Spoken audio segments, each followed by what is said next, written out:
Ok, pessoal, né? Então voltando aqui para mais um vídeo, né? Com o tema Lei 8.213/91, né? Que é a lei que instituiu os planos de benefício da Previdência Social. Previdência esta administrada, né, pelo INSS, que seja o Instituto Nacional de Seguro Social. Seguro, tá, pessoal? E não seguridade. Seguridade a gente já viu, né? Que é aquele tripé, né? Que seria a saúde, a assistência e a própria previdência social, tá bom? Então é Instituto Nacional de Seguro Social. Uma vez, né, que o segurado ele paga antecipada aquele seguro de forma obrigatória ou facultativa, como a gente já viu, para que quando ele se encontrar em situação de risco social, que é a questão da doença, velhice, desemprego, né, a maternidade, a infância, ele possa estar acobertado por essas prestações, tá, da Previdência Social. Então, a continuação, nós vamos ter o auxílio doença. Então, a legislação vai dizer que o auxílio doença será devido ao segurado que, havendo, né, cumprido, no caso, quando for o caso, o período de carência exigido nesta lei, e ficará incapacitado para o seu trabalho ou para a atividade habitual por mais de 15 dias consecutivos. Então, obviamente, a carência aí são de 12 contribuições mensais, né, para que você tenha direito a esse auxílio doença. Então, a gente precisa entender que não é assim que você entra na empresa que você vai ter direito, se você adoecer, que você já vai ser amparado. Não, você precisa ter pago pelo menos 12 contribuições para que você tenha direito àqueles benefícios, certo? Então, o que é que a gente percebe aqui com relação ao auxílio doença? Então, o auxílio doença é um primeiro amparo, vamos dizer assim, você que já cumpriu a carência aí de 12 contribuições, a que você tem direito, certo? Nessas condições que eu já falei, que você tem direito da Previdência em si. Então, o que é que a gente observa? O auxílio doença, ele vai ter duas etapas, né, pessoal? E tem também o auxílio doença acidentário, né, certo? E o auxílio doença normal, né, em decorrência de um acidente ou de uma doença em si que não tenha uma relação com o trabalho em si, que o trabalho não deu causa. Então, quando a doença ou o acidente é o trabalho que dá causa, você está a serviço da empresa, ou que você se acidentou na empresa, que você se adoeceu pelos agentes, o tratamento é diferenciado. Então, quando você é um segurado, por exemplo, você se acidenta no final de semana, que você não está trabalhando, ou que você sofre uma outra doença que não tem relação com o trabalho, então a situação vai mudar. Então, o que acontece aí? Se você está vinculado, então os primeiros 15 dias, certo, do teu auxílio doença, ou seja, do teu afastamento daquela empresa, certo, quem vai pagar é o empregador. Somente a partir do 16º dia, certo, é que você vai ser assegurado, né, pela Previdência. Aquela renda passa a ser de responsabilidade da Previdência em si. Então, nos primeiros 15 dias você ainda vai receber pela empresa em si. A partir do 16º dia, você vai receber, certo, pela Previdência. Você vai passar, obviamente, por uma perícia médica e lá vai detectar mais ou menos, né, quanto tempo vai se dar aquele tratamento, né, tá certo?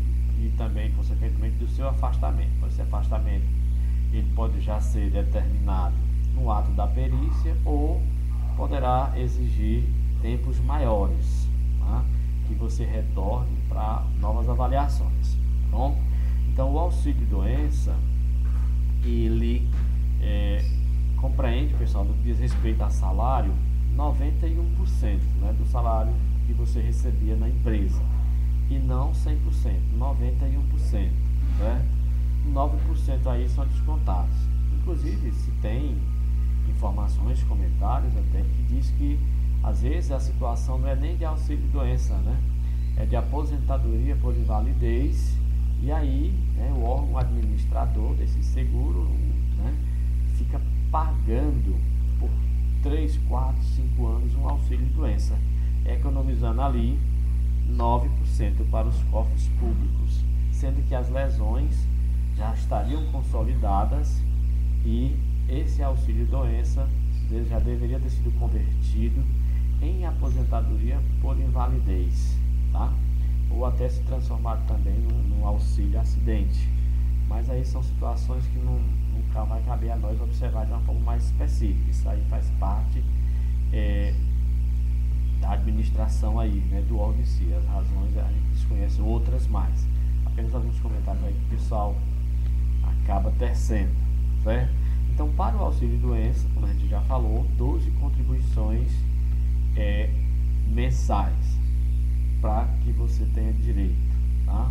E se esse auxílio-doença for em decorrência de acidente, obviamente não vai ter essa carência aí, a gente vai ver mais à frente. Esse auxílio-doença, a gente também percebe aí, olha, que no caso, assim, num primeiro momento, ele vai torcer para que essa incapacidade ela seja temporária, certo? Né?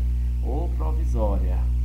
Essa também é a natureza do auxílio-doença, porque se essa incapacidade ela for permanente, aí, né, essa prestação, esse benefício, ela vai ter que ser, vamos dizer assim, transformada numa aposentadoria por invalidez ou até num auxílio-acidente, né, quando for o caso em si. Tá bom? Então tem isso, paga os primeiros 15 dias pela empresa, a partir de então, né, encaminhamento para o INSS, né, para passar por perícias e passar a receber pela Previdência em si. Por quê? Porque você é segurado, né, você pagou mais de 12 prestações, então você vai ter direito a esse amparo nessa condição de incapacidade temporária, né, ou provisória que você está. Então a continuação nós vamos ter o salário família, né, o famoso abono do menino, é isso, certo? Então o famoso abono, então ele será devido mensalmente, aí não vai existir carência para ele, certo? Então o funcionário começou a trabalhar no dia 1º, no outro mês ele já vai receber o salário até o 5º dia útil, né, vamos dizer assim, segundo a CLT, certo? E o abono, né, ou o salário família. Não confundir salário família com salário maternidade, certo? Que são situações diferentes, tá? Então, o salário família será devido mensalmente ao segurado empregado, inclusive, né, ao doméstico e ao segurado trabalhador avulso, na proporção do respectivo número de filhos, né, ou equiparados no termo da lei, que é a questão do tutelado, o enteado, né, filho, né, etc. Nesse sentido. Então, o que é que a gente observa? Então, salário família, se os pais trabalharem em empresas diferentes, né, eles recebem também. Será devido somente aos filhos, né, até 14 anos. Depois de 14 anos eles saem, tá? É uma espécie de ajuda, vamos dizer assim, tá? Que o empregado recebe a mais por cada filho menor de 14 anos. E hoje a gente percebe que o trabalhador avulso e o empregado doméstico, ele também recebe. Então a gente sabe que o trabalhador avulso é aquele que presta serviço através de uma intermediação, né? Certo? Que o órgão gestor de mão de obra ou o sindicato que contrata aquelas pessoas e bota para trabalhar, né? Faz as empeleitas, vamos dizer assim, e bota para trabalhar em outras empresas. Então a gente vê muito isso, por exemplo, né, nos portos, né? O pessoal também faz carga e descarga. Então tem os órgãos específicos, né, que são os órgãos gestores de mão de obra e os sindicatos. Eles é quem faz o recolhimento da contribuição previdenciária, certo? Desses empregados em si. No caso do trabalhador doméstico, é o próprio empregador quem faz isso, tá? Então o trabalhador avulso, certo? Ele vai ter direito também, tá, pessoal? A esse salário família, certo? E assim como o trabalhador doméstico. obviamente ele fala, né, na proporção, né, do respectivo número de filhos, ou a eles é equiparado, né? Seja os enteados, os tutelados, né? E a adoção também, mas a adoção a gente é filho, a gente não tem muito o que comentar em si. Então, esse salário família, ele não é todo e qualquer segurado que vai receber, porque o salário família, ele vai depender da faixa de renda a que o trabalhador, né, vai receber, vai depender do valor do salário dele, tá?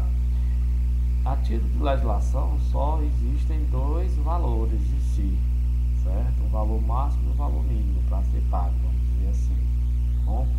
Então, até um teto X, você vai receber menos, né? Quando você ganha até o limite, você vai receber um valor, uma cota por cada filho menor do que quem ganha menos do que o limite. Então, quando você ganha menos do que o limite, seria mais ou menos, acho que, uns 1.300 e pouco, né? 1.500 e pouco, mais ou menos, eu não estou bem situado nessa questão aí, certo? Mas a gente pode procurar que existe os valores dos tetos específicos. Então, quando você chegou no limite, né, estipulado, o percentual para cada filho é menor. Quando você ganhar menos desse limite, o percentual vai para o máximo, o maior percentual que a Previdência paga. Então, é inversamente proporcional.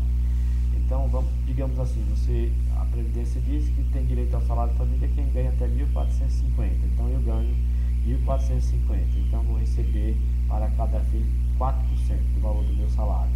Mas tem outro na empresa que ganha 1.000. O teto que a Previdência paga é, digamos, 6%. Então, aquele que ganha 1.000 vai receber 6%. Deu para entender? Se o salário for menor, a sua alíquota por cada filho vai ser maior. Se o seu salário é o teto, a sua alíquota vai ser menor. Ok, pessoal? Deu para entender aí? É assim que se procede. Continuando aqui, nós vamos para a questão do salário maternidade. Então, salário maternidade, né, é devido à segurada da Previdência Social durante aí 120 dias e não 4 meses, né, que às vezes tem meses que é 31 dias, mas no caso aí 120 dias, com o início 28 dias antes do parto. Então, mais ou menos, quando faltar um mês, né, para que a gestante venha a dar à luz, né, assim o pessoal chama, certo? Ela vai dar entrada nesse salário maternidade, certo? Então, o salário maternidade, a renda vai ser substituída, né, pela que ela ganhava, até pode ultrapassar o teto da Previdência em si, certo? A gente observa que a carência aí de 10 contribuições mensais para que, né, essa segurada tenha direito ao salário maternidade, certo? Então a gente observa que também, né, as seguradas especiais da Previdência Social, certo, têm direito a esse salário maternidade, tá? Então, as esposas, né, que fazem parte do grupo familiar dos agricultores, dos pescadores e das outras categorias enquadradas como segurado especial, certo? Então, o que acontece? Elas também vão receber. Então, elas vão ter que comprovar pelo menos, né, 10, digamos assim, 10 contribuições ou 10 meses de serviço, né, naquela atividade de agricultura lá, ou de pescar, né, de pescador, e assim sucessivamente, certo? Quando a gente fala de segurada urbana, né, a gente tem que entender que existe na Constituição Federal, nos atos das disposições transitórias, no ACT 10, se não me falha a memória, que essas gestantes, certo, quando elas confirmam a gravidez, até 5 meses após esse parto, portanto um mês a mais de 120 dias, podemos dizer assim, elas têm uma proteção, né, de desemprego, né, contra o desemprego por parte do empregador em si, certo? Então, enquanto grávidas, elas não podem ser demitidas, exceto se cometer uma falta grave e outras situações mais. Então, elas têm essa proteção, desde, né, que for constatado essa gravidez, até 5 meses após o parto, existe nessa proteção contra a dispensa arbitrária ou imotivada por parte do empregador. E aí a gente entende que essa situação na realidade, essa garantia, ela vai estar atrelada à própria criança em si, né? Tá certo? Ao nascituro, né? A criança em si, a proteção é a maternidade, não necessariamente, no caso, a segurada em si. Mas como é assegurada quem está gerando, quem vai cuidar, então nesse prazo aí dos 5 meses após o parto vai ter essa proteção, tá certo? Mas aí a gravidez é de risco e antes dos 28 dias ela precisa se afastar. Aí você tem que ver a situação do acompanhamento do seu médico, ou para você antecipar ou para você entrar com atestados, né, junto à Previdência, para depois dar entrada nesse afastamento aí com relação ao salário maternidade em si. Ok, pessoal, então aí o salário pode ultrapassar, então é um dos benefícios que a Previdência pode pagar, deve pagar, melhor dizendo, acima do teto, né? Ou seja, acho que 5.600 e alguma coisa, que é o teto máximo que a Previdência paga para os seus benefícios. Então, só resumindo aqui, o salário maternidade, tá? Quem é que tem direito? A segurada empregada, incluindo obviamente as domésticas também, certo? E as seguradas rurais, né? As seguradas especiais. Então são elas que também têm esse direito. Então, o período 120 dias, pode dar entrada 28 dias antes, né, do parto em si, nas situações normais. E para que vocês, né, no caso a segurada urbana, precisa comprovar 10, né, contribuições mensais, e no caso a segurada especial, ela tem que comprovar aí também esse mesmo tempo, né, e atividade rural, juntamente com o seu núcleo familiar, certo? Então a gente observa essas situações aí no que diz respeito a o salário maternidade em si. Vai dar uma paradinha aqui e em seguida a gente volta para dar continuidade.